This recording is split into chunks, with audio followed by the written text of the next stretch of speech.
오늘 우리가 함께 나누실 말씀은 누가복음 7장 42절입니다. 누가복음 7장 42절입니다. 갚을 것이 없으므로 둘 다 탐감하여 주었으니 둘 중에 누가 그를 더 사랑하겠느냐. 오늘의 함께 나눌 말씀 제목은 제1의 사랑입니다. 제1의 사랑. 오늘은 스펄전 목사님 설교 시리즈 두 번째 시간입니다. 오늘 이 말씀을 함께 나눌 때 여러분들에게 큰 하나님의 은혜가 임하시길 바랍니다. 오늘 본문은 조금 설명이 필요해요. 앞에 내용이 조금 길거든요. 그래서 제가 먼저 이 부분을 설명을 드리겠습니다. 예수님께서 이 바리새인 시몬이란 사람에게 저녁 식사 초대를 받게 되었어요. 그래서 그의 집에 들어가게 되셨습니다. 시몬은 예수님을 사실 존중하는 척 하면서 그를 초대했지만 사실은 그는 속으로 예수님을 판단하고 있었어요. 그리고 그를 판단하기 위해서 식사에 초대를 한 것이었습니다. 그런 중에 그의 집에 뜻밖의 손님이 찾아오게 되었습니다.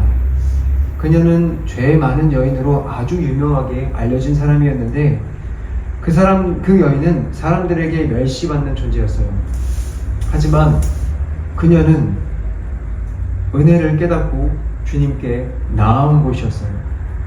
그녀는 눈물로 예수님의 발을 씻기고 머리카락으로 그의 발을 닦고 값비싼 향유를 부었습니다. 이것을 본 시몬은 속으로 이렇게 생각을 했어요. 이 사람이 선지자라면 저 여자가 어떤 죄인인지 알 텐데 도대체 왜 자기 몸을 만지는데도 그렇게 내버려 두는 것인가? 예수님께서는 그 마음을 아셨죠. 그래서 그의 마음을 읽으시고 오늘 본문에 말씀을 해주셨습니다. 둘이 각각 500데나리온과 50데나리온의 빚을 진 사람이 있다. 이 두 사람은 둘 다 이것을 갚을 능력이 없었다. 그래서 이 빚을 진 사람에게 이 빚을 받아야 될 사람이 둘 다 탕감을 해주었다. 그렇다면 둘 중에 누가 더 그를 사랑하겠느냐 라고 말씀을 해주셨습니다. 그러자 시몬이 이렇게 대답을 했죠. 아무래도 많이 탕감받은 사람이 더 사랑하지 않았을까요? 예수님께서 말씀하셨습니다. 그래, 그러므로 이 여인이 많은 죄를 용서받았기 때문에 그 사랑에 이렇게 응답을 하는 것이다. 그리고 예수님께서는 그 여인에게 이렇게 말씀하셨어요. 네 믿음이 너를 구원하였으니 평안히 가라. 여러분, 이 이야기는 단순히 한 죄인을 용서하는 것을 넘어서 구원의 본질과 구원의 은혜에 대해서 그것이 무엇인지 이야기를 해주고 있는 것입니다. 여러분들은 이 여인과 같이 혹은 이것을 판단했던 시몬과 같이 하나님 앞에 모두 빚진 자들입니다. 그리고 내가 빚진 자라는 것을 깨닫고 빚을 탕감받은 것을 깨달은 사람들은 은혜를 준 그분께 사랑을 하게 되는 것이 너무나 당연한 것입니다. 그리고 그 은혜를 갚고 싶어서 마음으로 준비하여 응답하는 것 또한 당연한 것입니다. 이런 응답은 우리에게 헌신적이고 고상한 행동으로 나타나게 됩니다. 오늘은 여기에 대한 부분을 여러분들과 함께 나누겠습니다. 이제 여러분들에게 본론으로 들어와서 말씀을 함께 나눠보겠습니다. 여러분, 구원받은 자, 구원의 길은 모두 동일합니다. 예수님께서 이 들려주신 빚진 자의 비유는 구원의 본질을 말씀해주고 있습니다. 두 사람은 각각 500데나리온과 50데나리온의 빚을 졌지만 여기서 중요한 것은 둘 다 갚을 능력이 없었다라는 것입니다. 이는 우리 모두가 하나님 앞에 빚진 자라는 것을 말씀해주고 계신 거예요. 여러분들, 로마서 3장 23절은 우리에게 이렇게 말씀해주고 있습니다. 모든 사람이 죄를 범하였음에 하나님의 영광에 이르지 못하였더니. 우리가 생각할 때는 어떤 사람은 큰 죄를 지고 어떤 사람은 작은 죄를 지었다라고 생각을 할 수가 있어요. 그렇지만 여러분 기억하십시오. 하나님 앞에는 모든 사람이 죄로 인해서 멸망받을 수밖에 없는 상태라는 것입니다. 죄의 크기나 종류와 상관없이 여러분들 모두는 하나님 앞에 모두 동일한 죄인입니다. 500데나리온을 빚진 자나 50데나리온을 빚을 진 자라. 죄의 크기는 다를 수 있다고 생각할 수 있지만 둘 다 빚을 갚을 능력이 없다라는 것입니다. 우리 스스로도 우리의 힘을 다해서 하나님 앞에 빚을 갚을 능력이 없다는 것은 동일한 것입니다. 여러분, 어느 마을에 두 사람이 있었다라고 생각을 해보세요. 한 사람은 10억의 빚을 졌고 또 한 사람은 100만 원의 빚을 졌습니다. 그런데 둘 다 이것을 갚을 능력이 없었어요. 그래서 그것을 들은 채권자가 그들에게 은혜를 베풀기로 마음을 먹었습니다. 그래서 10억을 빚진 자든 100만 원을 빚진 자든 그들에게 빚을 모두 탕감해 주었습니다. 그때 그 사람들의 마음이 어땠을까요? 아마 둘 다 굉장히 큰 기쁨을 받았을 것입니다. 그런데 그 둘 중에서 아마도 10억의 빚을 탕감받은 사람이 그 채권자에게 더 큰 은혜를 깨달았을 것입니다. 여러분, 이것은 우리에게도 동일합니다.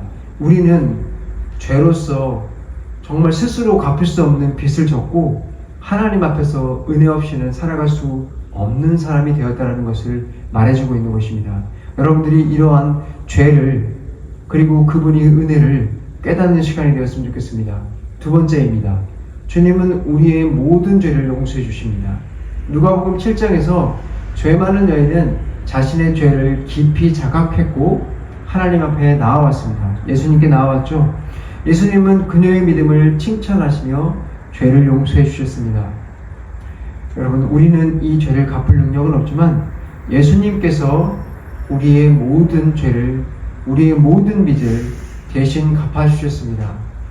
죄 많은 여인이 죄를 용서받은 것처럼 주님도 우리의 죄를 용서해 주시고 새로운 삶으로 인도해 주실 것입니다. 한 청년이 있었습니다. 그는 방탕한 삶을 살다가 모든 것을 잃어버린 사람이었습니다. 그러나 예수님을 만난 뒤에 그의 삶은 완전히 변했어요. 그리고 그는 이렇게 고백을 했습니다. 주님께서는 나를 용서하셨기에 나는 새 삶을 살게 되었습니다. 우리가 받은 용서는 우리의 자격이 아니라 전적인 하나님의 은혜인 것입니다. 세 번째입니다. 은혜는 우리에게 값없이 주어졌습니다. 예수님께서 우리의 죄를 용서하시기 위해서 대가를 지불해 주셨죠. 십자가에서 흘리신 보배로운 피는 우리의 모든 빚을 갚아주셨습니다.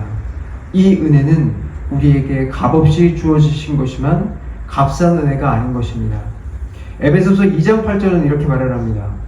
너희는 그 은혜에 의하여 믿음으로 말미암아 구원을 받았으니 이것은 너희에게서 난 것이 아니요 하나님의 선물이라.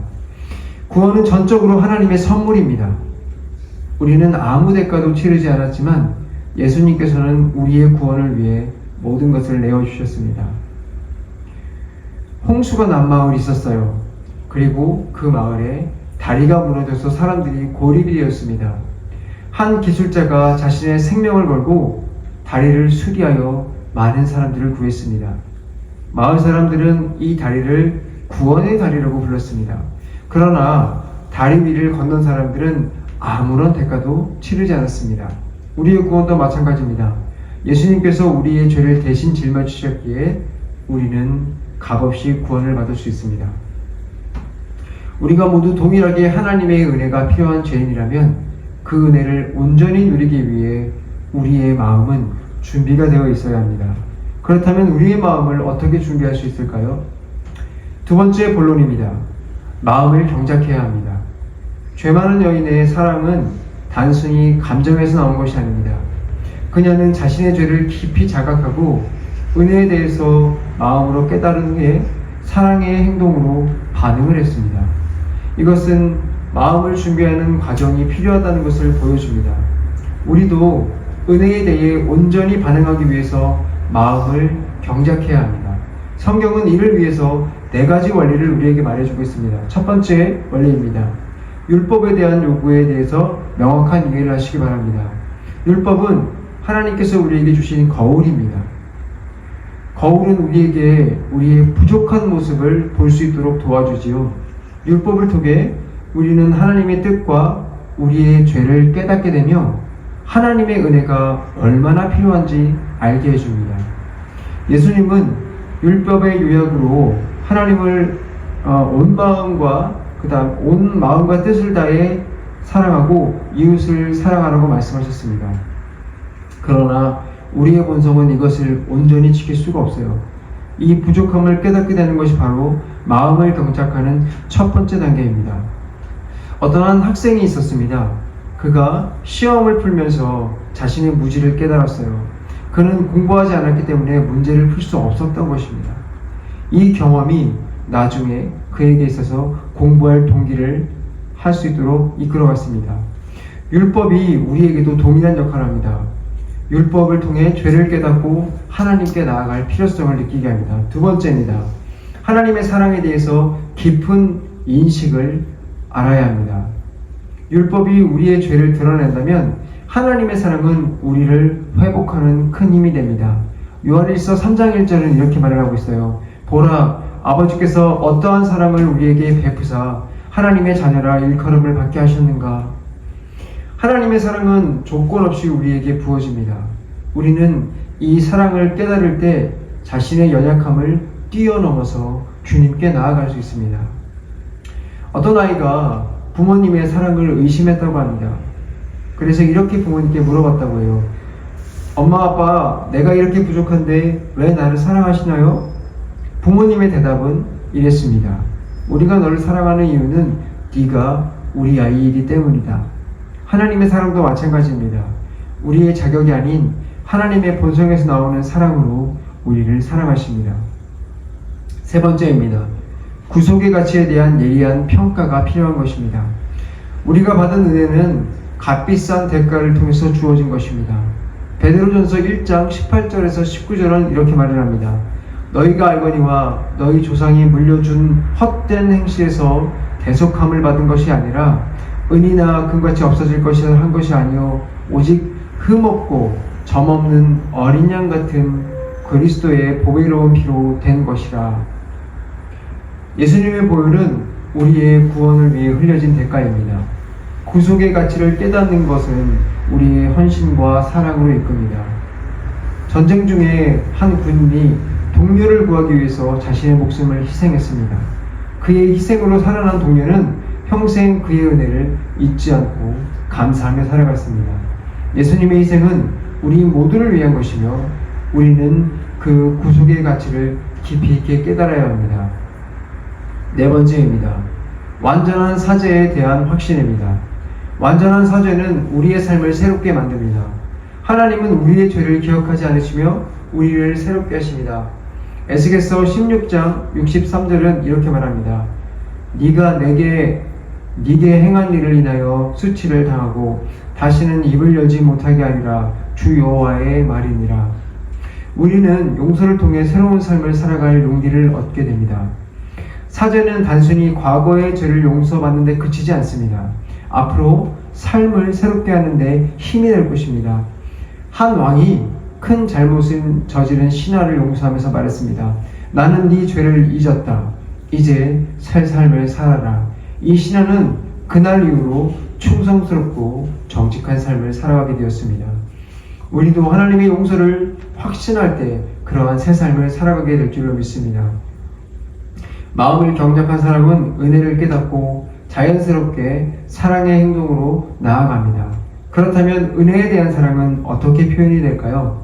이제 우리는 고상한 그 사랑의 행동에 대해서 살펴보도록 하겠습니다. 본론의 세 번째입니다. 고상한 사랑의 행동으로 나아가야 합니다.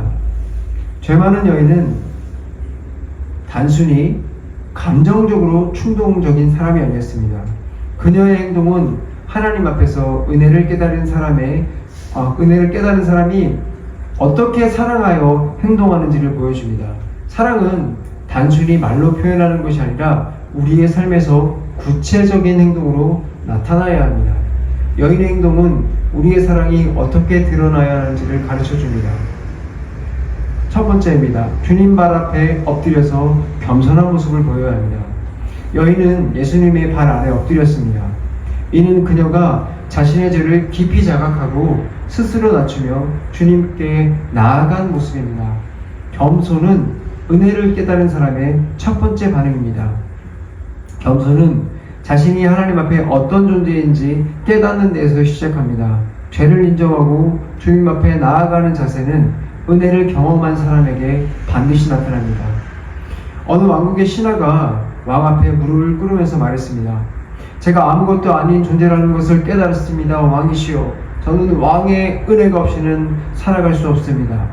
이 신하는 진정으로 자신의 위치를 깨달았기 때문에 겸손히 왕에게 나아갈 수 있었습니다. 우리도 하나님의 은혜 없이는 아무것도 아니라는 사실을 깨닫고 겸손하게 주님의 발 앞에 엎드려야 할 것입니다. 두 번째입니다. 주님의 발을 씻기는 사랑. 여인은 눈물로 예수님의 발을 씻기고 자신의 머리카락으로 그 발을 닦았습니다. 이는 단순한 감정의 표현이 아니라 사랑과 섬김의 상징이 된 행동입니다. 진정한 사랑은 섬김으로 나타납니다. 예수님께서 요한복음 13장에서 제자들의 발을 씻기셨죠? 사랑은 낮은 자리를 선택하고 상대를 섬기는 모습으로 드러나는 것입니다. 어느 교회에 한 노인이 있었습니다. 그는 아무도 보지 않는 곳에서 화장실을 청소하고 다른 사람들의 신발을 정리하며 교회를 섬겼습니다. 누군가가 그에게 물어보았습니다. 왜 이렇게 낮은 일을 하십니까? 그는 대답했습니다. 주님께서 제 삶을 섬겼으니 저도 섬김으로 주님을 사랑하고 싶습니다. 우리도 사랑하는 여인처럼 구체적인 섬김의 행동으로 드러나야 하는 것입니다. 세 번째입니다. 눈물과 회개로 감사하는 삶을 사셔야 됩니다. 여인의 눈물은 자신의 죄를 깨닫고 주님의 용서를 깊이 경험한 감사의 눈물이었습니다. 그녀는 자신의 죄를 가볍게 여기지 않았고 그 죄를 용서받은 은혜를 마음 깊이 깨달았다는 것을 알 수가 있습니다. 진정한 회개는 죄에 대한 깊은 슬픔과 은혜에 대한 감사로 나타납니다. 우리는 죄를 가볍게 여겨서는 안 됩니다. 그러나 동시에 하나님의 용서가 주는 놀라운 자유와 기쁨을 마음에 품어야 하는 것입니다. 어느 날 한 청년이 설교를 듣고 자신의 죄를 깊이 깨달았다고 합니다. 그는 눈물로 하나님께 회개하며 기도했습니다. 이후 그는 이렇게 고백했습니다. 제가 흘린 눈물은 단순히 죄에 대한 슬픔이 아니라 용서받은 은혜에 대한 감사의 눈물이었습니다. 우리도 하나님의 용서를 경험하고 회개와 감사의 눈물을 흘릴 수 있어야 되는 것입니다. 네 번째입니다. 주님께 헌신적으로 섬겨야 합니다. 여인은 자신이 가장 귀한 향유를 아낌없이 예수님의 발에 부었습니다. 이 향유는 단순한 물질이 아니라 그녀가 삶에서 가장 아끼고 소중하게 드리는 헌신의 상징이었습니다. 헌신은 남는 것을 드리는 것이 아닙니다. 헌신은 우리 삶에서 가장 소중한 것을 드리는 것입니다. 여인은 주저하지 않고 자신의 가장 귀한 것을 주님께 드렸습니다. 한 가난한 소년이 있었습니다. 그는 교회에 드릴 헌물이 없었지만 자신이 가진 유일한 것을 드리기로 결심했습니다. 그것은 바로 그의 시간과 재능이었습니다. 그는 교회에서 봉사하며 그의 삶 전체를 주님께 헌신했습니다. 우리도 이 헌신한 여인처럼 주님께 우리의 가장 귀한 것을 드려야 할 것입니다. 이 여인의 사랑은 우리의 삶에서 따라야 할 모범이 될 것입니다. 은혜를 깨닫고 사랑으로 반응해야 할 때 우리의 사랑은 단순히 말과 혀로만 끝나는 것이 아니고 헌신적이고 고귀한 행동으로 나타나게 될 것입니다. 이제 결론으로 말씀을 마무리하도록 하겠습니다. 오늘 우리는 누가복음 7장의 이야기를 통해서 구원의 본질과 은혜에 대한 사랑의 반응을 살펴보았습니다. 죄 많은 여인의 모습은 단순한 과거의 한 사건이 아니라 은혜를 깨달은 우리의 삶이 어떻게 되어야 하는지를 모범적으로 보여주고 있습니다. 우리 모두는 하나님 앞에 빚진 자입니다. 큰 빚을 졌든 작은 빚을 졌든 갚을 능력이 아무도 없다는 것을 기억하시기 바랍니다. 하나님께서 우리의 모든 죄를 용서하시고 값없는 은혜를 주셨습니다. 율법을 통해 죄를 깨닫고 하나님의 사랑을 묵상하며 구속의 가치를 여러분들을 그러므로 깨달아야 합니다. 하나님의 완전한 사죄를 믿을 때 우리의 마음은 준비가 됩니다. 세 번째입니다. 사랑은 고귀한 행동으로 나타납니다. 죄 많은 여인은 겸손히 엎드리고 눈물로 회개하며 가장 귀한 것을 드렸습니다. 그녀의 사랑은 단순히 감정이 아니라 은혜에 대한 헌신적이고 구체적인 응답이었습니다. 그러므로 우리는 이렇게 하시길 바랍니다. 은혜를 기억하시며 겸손히 엎드리십시오. 우리가 받은 구원은 전적으로 하나님의 은혜에 말미암는 것입니다. 우리는 이 은혜를 기억하며 주님 앞에 겸손히 나아가시기 바랍니다. 두 번째입니다. 섬김과 사랑을 실천하시기 바랍니다. 사랑은 말에 그치는 것이 아니라 행동으로 드러나야 합니다. 가족과 이웃 그리고 교회 공동체에서 주님의 사랑을 실천하시기 바랍니다. 세 번째입니다. 회개와 감사의 마음을 가지시기 바랍니다. 죄를 가볍게 여기지 마시고 진정으로 슬퍼하시고 회개하시기 바랍니다. 동시에 용서받은 은혜에 대한 감사의 눈물을 흘리며 주님께 나아가십시오. 네 번째입니다. 가장 귀한 것을 주님께 헌신하십시오. 여인이 값비싼 향유를 드렸던 것처럼 우리도 우리의 시간과 재능과 물질 그리고 우리의 모든 삶을 주님께 드려 헌신하시기 바랍니다. 예수님께서는 죄인이 많은 여인에게 말씀하셨습니다. 네 믿음이 너를 구원하였으니 평안히 가라. 이 말씀은 오늘 우리에게도 주시는 메시지입니다. 우리가 주님의 은혜를 온전히 깨닫고 사랑으로 응답할 때 우리의 삶은 평안과 기쁨으로 가득할 것입니다. 우리가 받은 은혜는 너무나 크고 값진 것입니다. 이제 우리도 이 은혜에 대한 사랑으로 응답하시길 바랍니다.